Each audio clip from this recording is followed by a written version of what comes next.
You may worry about arthritis or fear you need a partial or total hip replacement, but it could be something less serious.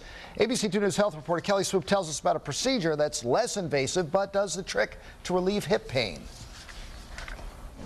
Janet Ward is always on the go. With a 9-year-old grandson, you have to stay active, and you want to stay engaged with what they're doing.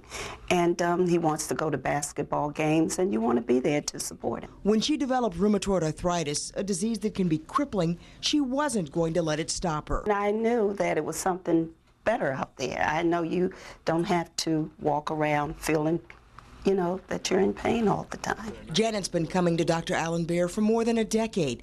Now they're working on a treatment plan at Johns Hopkins Rheumatology at Good Samaritan Hospital. Whereas it used to be considered a type of arthritis, it could cause people to end up really limited in their daily capacity. We have very effective treatments now that have really altered that sickness so that patients have a much better outcome and much better outlook than they did in the past. Now Janet gives herself weekly medication injections to reduce the inflammation of her joints. We've used a variety of medications with Mrs. Ward. She just started a new medication called etanercept, which has made a real difference, I think, in the last few weeks. And there's another benefit. Some arthritis drugs may also reduce the risk of heart disease. She's had some heart problems, and I wanted to gain some of the benefits of these newer medications in terms of reducing her overall risk. It's keeping Janet feeling better and giving Dr. Baer a good feeling, too. It's incredibly gratifying to have patients who at one time were so stiff and had so much difficulty with activities of things that we take for granted, combing your hair, taking a shower,